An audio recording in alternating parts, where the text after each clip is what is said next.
Minsan lamang dumarating sa ating buhay ang mga oportunidad. May mga pagkakataon na ito ay biglaan at hindi natin inaasahan.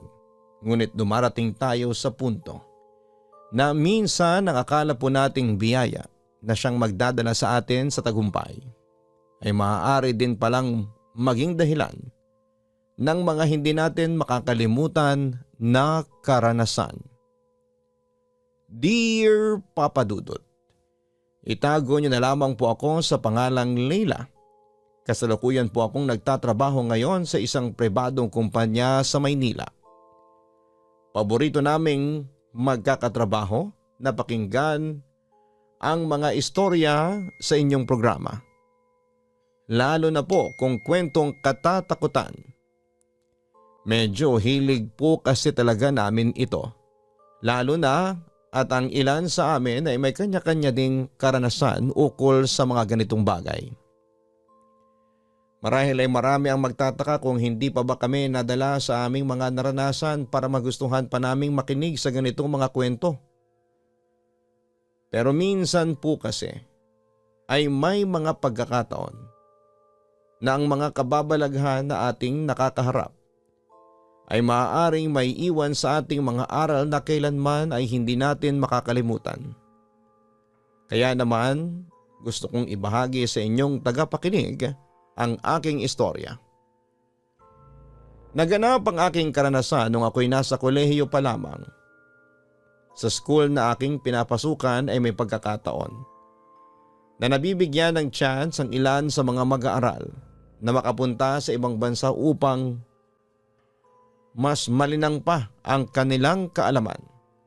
Nakadepende ang bansa na pupuntahan kung saan ay may available na tumatanggap ng exchange student. Nagkataon naman na noong taon na yon kung saan ay isa ako sa mga napili. Sa Korea kami pinadala ng aming universidad. Super excited kami ng aking mga kamag-aral. Dahil na rin sa dami ng mga napapanood namin noon ng mga magagandang puntahan dito. May times naman kasi na maaari din kaming gumala doon. Siyempre kailangan ding mag-unwind paminsan-minsan at kapag may pagkakataon ay gagawin yon. Kasagsagan din noon ng mga Korean novela kaya naman hindi namin maiwasan na mag-daydream na baka makakilala kami ng mga opa doon. Bago kami umalis, papunta sa bansang ito ay marami ding kaming mga prosesong pinagdaanan. Nandyan yung may interview pa, parang dito pa lamang ay medyo horror na dahil sa kaba na dala sa amin. Pero kidding aside, ganito naman po talaga ang mga proseso kapag naging exchange student ka. Todo screening talaga dahil hindi naman basta-basta ang mga universidad na maaari mong mapasukan dito. Matapos namin makapasa sa lahat ng mga dapat pagdaanan, ay naghanda din kami sa iba pa naming dapat na gawin. Ilang buwan din sigurong paghahanda ang aming ginawa bago kami tuluyang nakaalis papunta rito. Medyo kabado pa nga ako noon dahil bukod sa first time kong makakasakay sa eroplano, ay eto din ang unang beses na malalayo ako sa aking pamilya. Alam ko na pagdating doon ay tanging sarili ko lamang ang aking maasahan, kaya naman kailangan kong galingan. Pagkalapag namin doon ay may sumundo sa amin patungo sa universidad na aming papasukan habang naroon kami sa Korea. Tuwang-tuwa ako noon kahit nakakapanibago ang lugar na aming kinakalagyan. Parang breath of fresh air din sa amin ang lugar na ito at lahat kami umaasa na marami kaming matututunan dito. Pagdating namin ay pinadiretso na agad kami sa aming dorm na tutuluyan habang nandun kami. Malaki ang dorm dito. Medyo may kalumaan pero not to the point na masasabi mo matagal na itong itinayo doon. Pagkapasok namin ay very welcoming naman ang mga estudyante na doon din tumutuloy. Panay bati nila sa amin at ganoon din naman kami sa kanila. Sa isang dorm ay 3 dapat kaming mag-share sa isang kwarto. Ngunit dahil hindi angkop sa bilang namin ang 3 ay natapat sa amin ng isa sa aking kasamahan na 2 lamang kami sa isang kwarto. Medyo natuwa din kami dahil pwede naming paglagyan ng ibang gamit ang bakanteng kama. Matapos may turo sa amin ng aming tutulugan na kwarto ay nag-ayos kami ng gamit. Habang nag-aayos kami ay may kumatok na isang tenant din yata sa dorm na yon.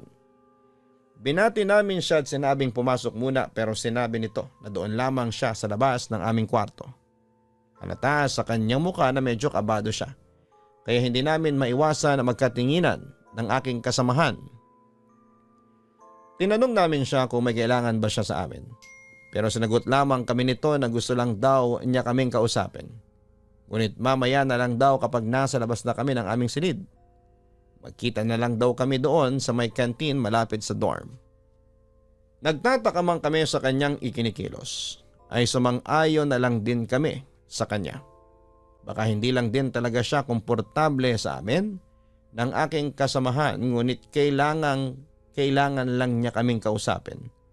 Ukol sa importanteng bagay kaya lumapit siya sa amin. Nang matapos na kaming magayos ng aking kasamahan ay nagtungo na kami sa sinasabing lugar na yon ng aming Koreanang kasamahan sa dorm. Agad naman namin siyang nakita dahil sa bungad lang din siya nakapwesto. Nang napansin niyang nandun na kami, ay agad itong kumaway sa amin at sinenyasang kaming maupo doon sa bakanting upuan sa table na kanyang kinakalagyan. Pagkaupo namin ay humingi siya kaagad ng paumanhin dahil sa inasal niya kanina. Ayon sa kanya, kahit sino daw kasi sa kanilang matagal na nag-i-stay sa dorm na yon ay umiiwas na pumasok sa kwartong aming tinutuluyan. Dala na din ang aming kuryosidad ay tinanong namin ito kung bakit iwas sila doon. Noong una ay nag-alangan pa siyang sabihin sa amin ang dahilan ngunit ilang saglit lamang ay nagsalita na ito at sinabing may usap-usapan daw kasi doon. Na kung sino man ang umapak sa loob ng kwartong yon ay bibisitahin ng kaluluwang nagpaparamdam sa building na yon. Nagkatingin na naman kami ng aking kasamahan. Medyo napapangiti pa nga. Well, alam naman naming madami din mga urban legends sa Korea pero hindi naman kami masyadong nagpapaniwala sa mga bagong impormasyon na aming naririnig. Ganun pa man ay nagtanong pa din kami dito kung anong klaseng kaluluwa ang nagpaparamdam sa lugar na yon. Pabulong nitong sinabi sa amin na hindi naman daw nila personal na na-experience ang pagpaparamdam nito.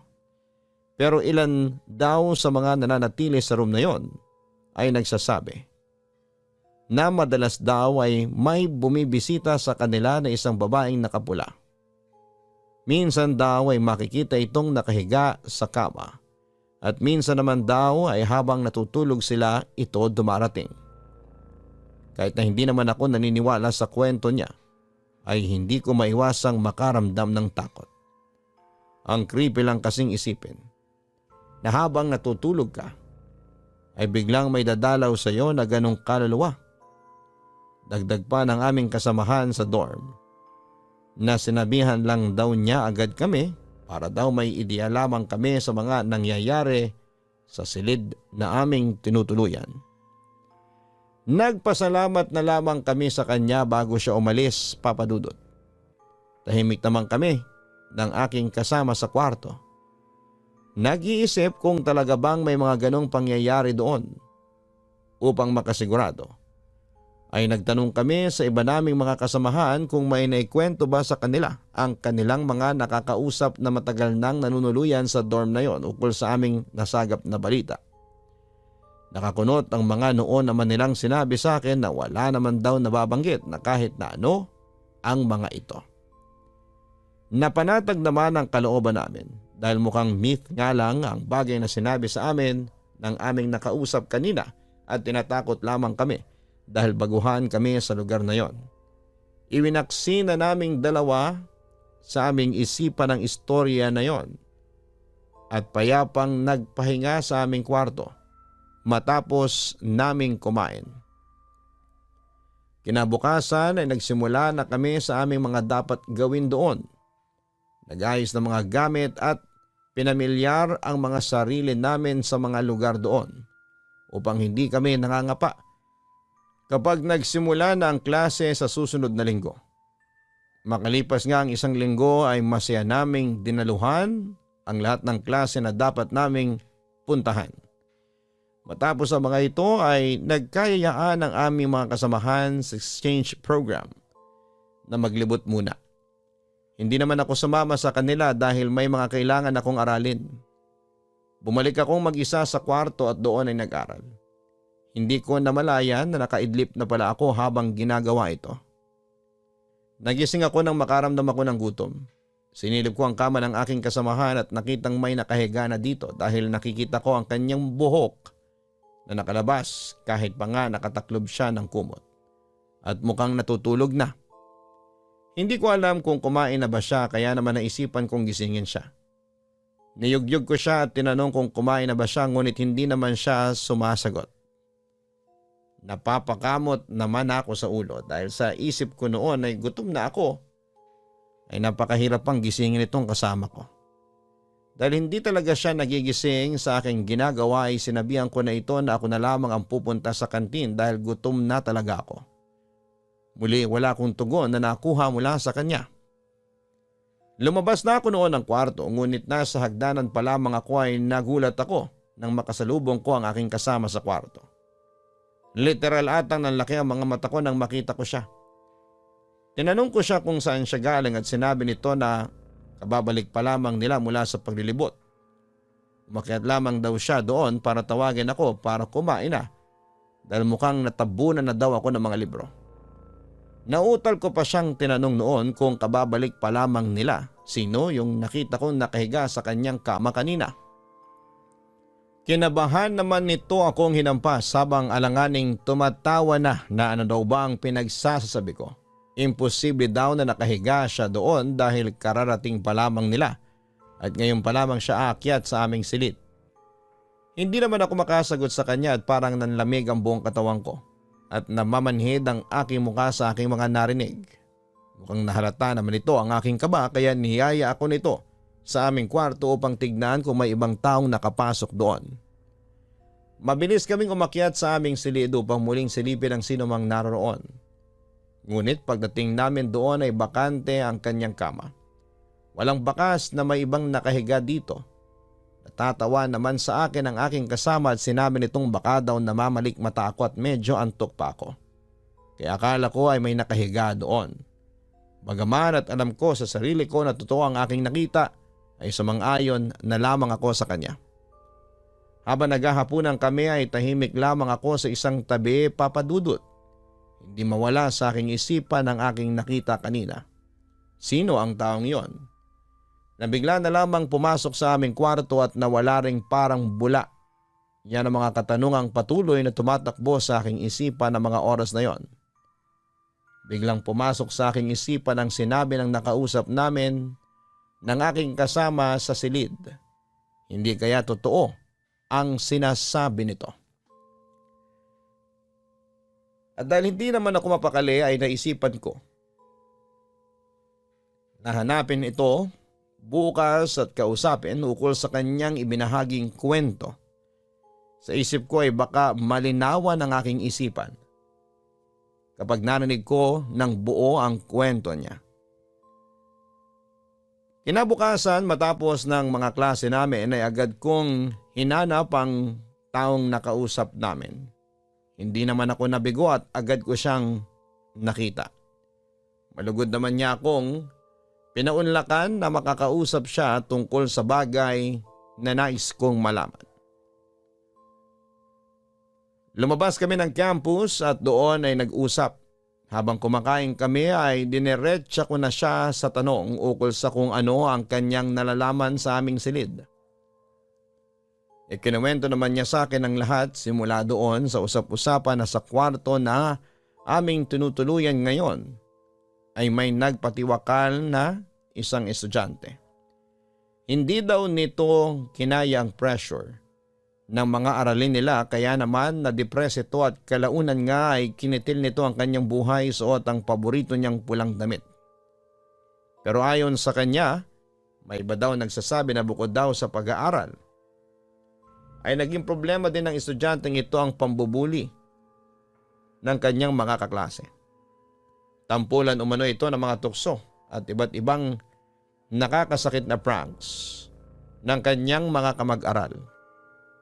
Matapos daw ng ginawa nito sa kanyang sarili, ay doon nagsimula ang pagbisita nito sa kwartong aming tinutuluyan ngayon.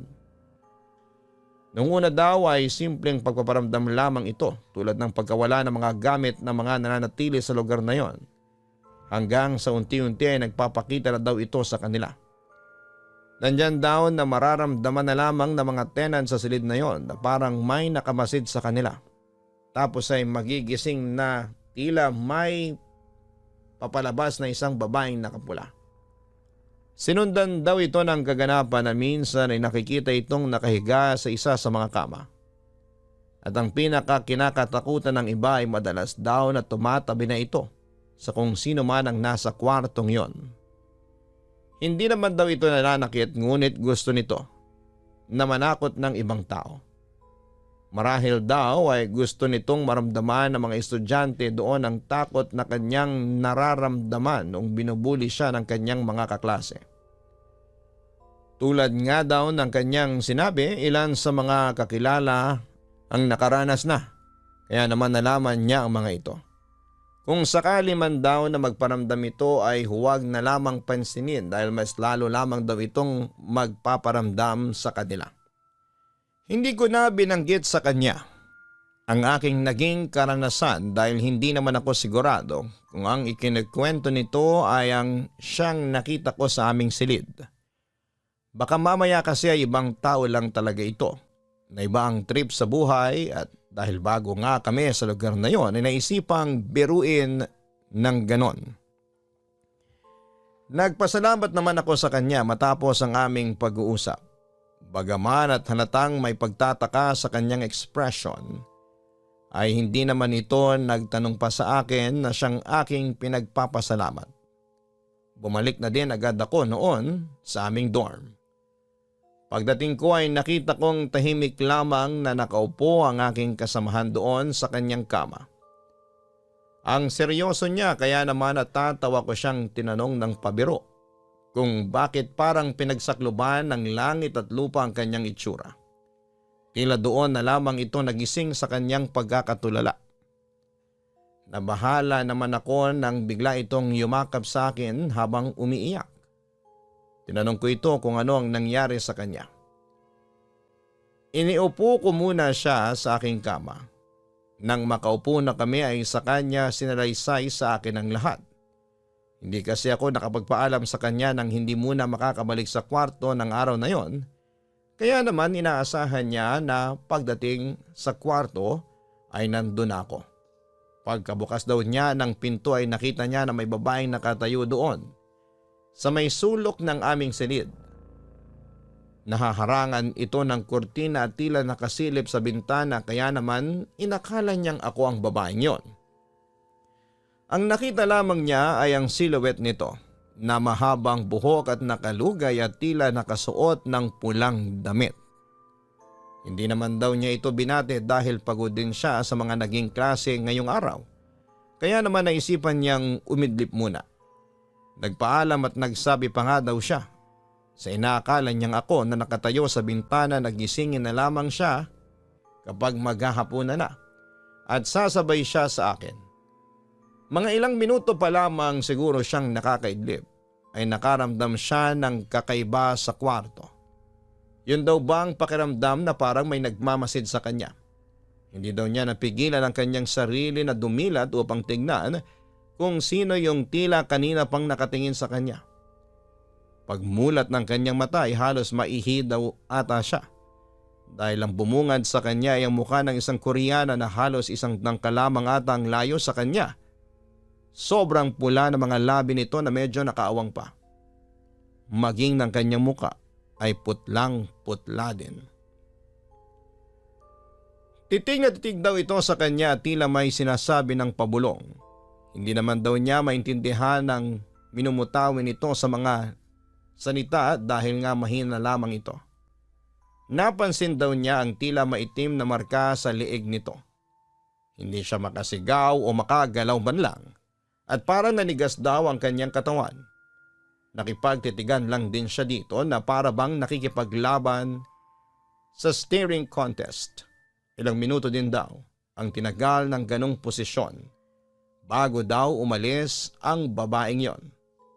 Tahimik lamang itong lumabas na akala mo ay walang nangyari. Saka lamang daw siya nakagalaw pagkalabas nito. Noong dumating daw ako ay pinaprocess pa niyang lahat ng mga nangyari. Tahimik lamang ako na nakinig sa kanyang kwento.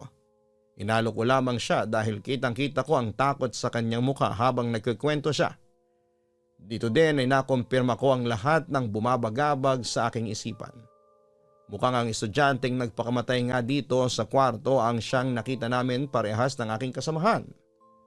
Wala namang kaming magawa dahil hindi kami makakapamili ng aming matutuluyan habang nandito, kaya hindi din kami makakalipat.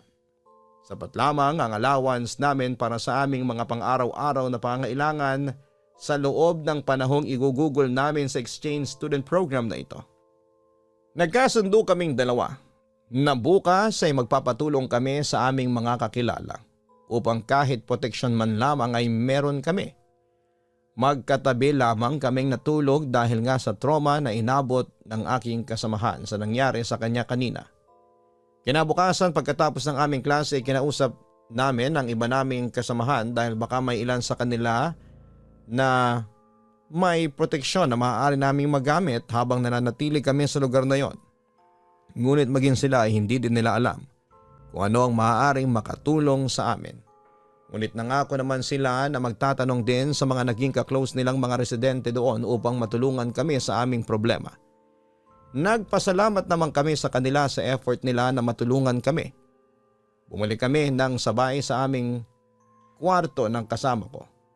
Nag-usap kami na walang magpapaiwan ng mag-isa sa kwarto at kung kinakailangan ay magpapasama sa iba naming kakilala.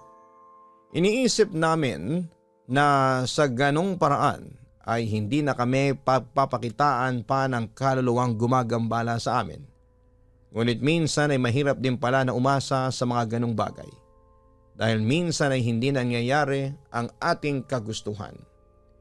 Ilang araw lamang kami matapos ang insidente sa aking kasamahan sa kwarto ay muli kaming ginambala ng nilalang na ito. Nasa kasarapan na kami ng tulog nang marinig ko na bumukas ang pintuan. Pupungas-pungas pa ako noon at balak sanang tingnan kung sino ang nagbukas ng pinto. Pero biglang nagising ang aking utak at diwa nang maalala ko na nakalakang pinto namin kaya imposibleng may makapagbukas nito. Isipin nyo na parang bata ako pero ang ginawa ko talaga ng mga oras na yun ay nagtulog-tulugan upang hindi ko makita ang kung sino mang pumasok na yon. Nakataliko din ako noon sa pintuan dahil may pakiramdam ako na hindi ko talaga magugustuhan ang aking makikita. Kahit malamig doon ay ramdam ko ang mga butil ng pawis na unti-unting namumuo sa aking katawan. Dahil na rin sa lakas ng kabog ng aking dibdib at takot na unti-unting lumulukob sa aking pagkatao. Para talaga akong aatakihin sa puso ng mga oras na ito dahil hindi ko alam kung ano ang aking gagawin. Ramdam ko na rin ang pananakit ng aking mata dahil sa diin ng pagkakapikit ko. Wala naman ako narinig na anumang yabag na tanda na pumasok ang sinumang nagbukas ng pintuan na yon. Mga ilang minuto din siguro ang lumipas bago ko narinig na sumarado ang pintuan. Nagpalipas pa ako ng ilang saglit bago ko iminulat ang aking mga mata. Medyo nag-adjust pa ang mga ito dahil sa diin ng aking pagkakapikit. Nang okay na ang aking paningin ay dahan-dahan akong lumingon sa pintuan. Sarado na ito at wala nang bakas ng sino man doon. Napahinga naman ako ng malalim at tila na bunutan ng tinik sa dibdib. Babalik na sana ako sa aking pagkakatulog nang mapadako ang aking tingin sa may bandang bintana ng aming silid. Inugoy-ugoy ng hangin mula sa kwarto ang kurtinang nakatabing dito. Ngunit ang nakapukaw sa aking pansin ay ang mga paan na nakalitaw mula sa kurtinang yon. Kahit kasi kita ang mata nito ay walang bakas sa kurtina ng katawan ng sinumang nagmamay-ari ng mga paa na yon. Nakaharap din ito sa amin ng aking kasamahan sa kwarto na akala mo ay gwardya na nagbabantay doon. Parang may sariling buhay ang aking katawan at paa na bumangon at naglakad patungo sa bahaging iyon ng kwarto. Iniisip ko kung gigisingin ko pa ang aking kasamahan, ngunit hindi ko na ginawa dahil ayaw ko na rin siyang maistorbo pa. May nahon ako nagtungo sa bintana. Nang nasa likod na ako ng kurtina ay mabilis kong hinawi ito. Walang tao rito. Maging ang paang nakita ko kanina ay wala na rin. Alam kong hindi na normal ang bagay na yon, kaya naman mabilis akong tumalikod upang bumalik sa aking kama. Ngunit pagtalikod ko ay bumungad sa akin ang umuugoy-ugoy na paa sa hangin. Ayoko mang lingunin kung saan ang galing ang mga paang yon ay hindi ko makontrol ang aking sarili. Dahan-dahan akong tumingala. Napaupo po talaga ako sa sahig matapos kong makita ang nakangisi at nakabigting babaeng nakapula. Nakayuko ito at nakamasid sa akin. Maluha-luha na ako sa aking nasaksihan. Kita ko kung paano siyang nahirapan sa pagkakasabit doon. Ngunit nakangiti pa din siya sa akin. Hindi ko na napigilan ang sarili kong mapasigaw ng mahina nang walang ano-ano'y mapigtal ang taling nakasakal dito. Mula sa pinagkakabitan nito at bumagsak sa harapan ko ang babaeng yon. Nag-angat ito ng tingin sa akin. Napaatras naman ako sa kanyang ginawa. Ngunit habang paatras ako ng paatras ay gumagapang ito ng palapit sa akin. Habang ang mahabang buhok nito ay nakatabing sa kanyang mukha. Naramdaman ko na lamang ang sarili ko na nakasandal na sa pader malapit sa may bintana. Dito na ako malakas na nagsisigaw ng lumayo ka sa akin, lumayo ka. Kahit na alam kong posible akong hindi maintindihan ang multong ito, ay paulit-ulit ko itong sinambit. Halos nakapikit na ako dahil sa pag-iyak at pagpigil sa aking sarili na muli itong tignan. Halos panawa na ako ng ulirat nang biglang may humawak sa akin at yumugyog ng pagkalakas-lakas. Tinawag din nito ang aking pangalan, kaya naman napamulat na ako ng aking mata. Dito ay nakita ko ang aking nag-aalalang kasamahan sa kwarto. Ilang sandali pa ay sunod-sunod na katok ang aming narinig. Pansamantala akong iniwan ang aking kasamahan sa kwarto upang pagbuksan ang mga ito sa labas. Unang pumasok ang siyang namamahala sa dorm na yon. At agad na tinanong kung ano ang nangyari sa akin at bakit ang lakas ng aking sigaw. Umiiyak lamang akong tumingin sa kanila at hindi ko magawang magsalita, dala na rin ang sobrang takot. Hinintay din muna nila akong kumalma at pinaupo sa aking kama bago nila ako muling tinanong ukol sa mga nangyari. Doon ay sinimulan ko ng isalaysay ang mga nangyari sa akin. Ang mga matagal ng residente sa lugar na yun ay tila hindi na nabigla sa aking ikinuwento. Malalim na bumuntong hininga lamang ang pinakawalan ng namamahala sa dorm bago kinuha ang kanyang telepono. Batay sa kanyang sinasabi ay tumawag ito sa kakilala niya na may koneksyon sa isang pare. Balak nitong pabasbasan kinabukasan ang buong dormitoryo na ito upang mawala na ang anumang masasamang elemento na naninirahan dito. Matapos niyang makipag-usap ay pinalipat niya muna kami ng aking kasamahan sa ibang kwarto upang doon matulog. Kinabukasan ay agad namang nagpunta ang pare at nagdasal ito bago nagbasbas sa lugar na yon. Tumagal din marahil ng ilang oras ang seremonyas na ito bago nakangiting sinabi ng pare na ayos ng lahat at wala na kaming dapat pang ipag-alala. Nakahinga naman kami ng maluwag nang sabihin niya yon. Sa isip namin sa wakas ay matatahimik na din ang pananatili namin sa lugar na yon. Ngayon lamang daw naisipan nang namamahala dito ang pagpapabasbas sa lugar na yon dahil na rin sa hindi ito naniniwala sa kanyang mga tenant. Ngunit ngayong daw na may involved na ibang tao at bisita ay naniniwala na siya. Gaya nga ng sinabi ng paring bumisita sa lugar ay wala ng pagpaparamdam na naganap matapos ng araw na yon. Hanggang matapos ang aming exchange student program ay naging payapa na ang pananatili namin dito. Kahit ilang taon pa ang lumipas at nakagraduate na ako at nagtatrabaho na ngayon ay hindi ko makakalimutan ang pangyayaring yon sa aking buhay at nagsilbi po itong souvenir at remembrance ko sa lugar na yon. Hanggang dito na lamang po ang aking liham, Papa Dudut. Maraming salamat po sa inyong pakikinig sa aking istorya. Lubos na gumagalang, Leila. Sa ating buhay ay hindi tayo nakakasigurado na mananatili lamang sa ating kinalakhang lugar ang mga kakaibang karanasan na maaari nating makuha. Lagi nating tandaan na kahit nasa ang bahagi man tayo ng mundo, ay malaki pa din ang chance na ang ating mga iniiwasang kababalaghan ay maaari din tayong sundan sa mga binibisita nating mga lugar. Naway magsilbing aral ang naging karanasang ito ni Leila sa atin na maging maingat at huwag magpadala sa ating kasiyahan sa mga oportunidad na dumarating sa atin sa ibang mga lugar upang sa gayon ay hindi tayo mabigla sa hiwagang dala nito at maiiwan sa ating buhay.